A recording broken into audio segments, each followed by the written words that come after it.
অন্তর্বর্তী সরকারের সাবেক উপদেষ্টা সৈয়দা রেজওয়ানা হাসান উনি বলেছেন যে আমরা যেন সেই শক্তিকে কখনো মেইনস্ট্রিম হতে না পারে, আমরা সেই কাজটাই করেছি।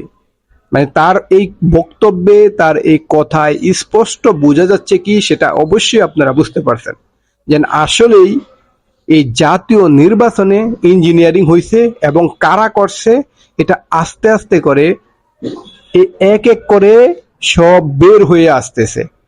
এই সাবেক উপদেষ্টা এই সৈয়দা রেজওয়ানা হাসানের এই বক্তব্য থেকে স্পষ্ট এবং একদম ক্লিয়ার ভাবে বোঝা যাচ্ছে যে আসলে জনগণ যে রায় দিছে সেই রায়ের কোনো প্রতিফলন হয় না।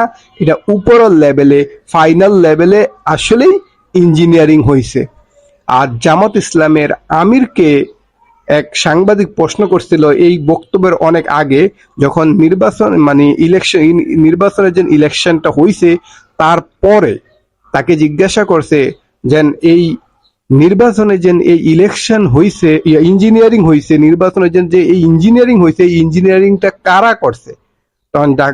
তখন ডাক্তার শফিকুর রহমান, মানে শফিকুর রহমান জামাত ইসলামের আমির, উনি বলছে যে ওই যে গোপালগড়ে নাকি কোন ঘরে কে, হ্যাঁ তুই কলা খাস কে রে, হ্যাঁ বুঝে কয় আমি কলা খাই না, হ্যাঁ কয় এরকমই জামাত ইসলামের আমির বলছে এক এক করে সবাই আপনারা আস্তে আস্তে জানতে পারবেন, দেশের জনগণ জানতে পারবে কারা এই ইঞ্জিনিয়ারিংটা করছে এই নির্বাচনে। এটা আসলেই কি সত্য কিনা সেটা আপনারা অবশ্যই কমেন্টে জানাবেন।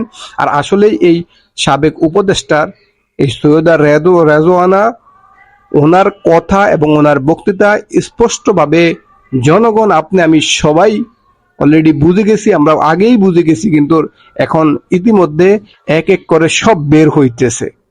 আল্লাহ হাফেজ, আসসালামু আলাইকুম ওয়া রাহমাতুল্লাহ।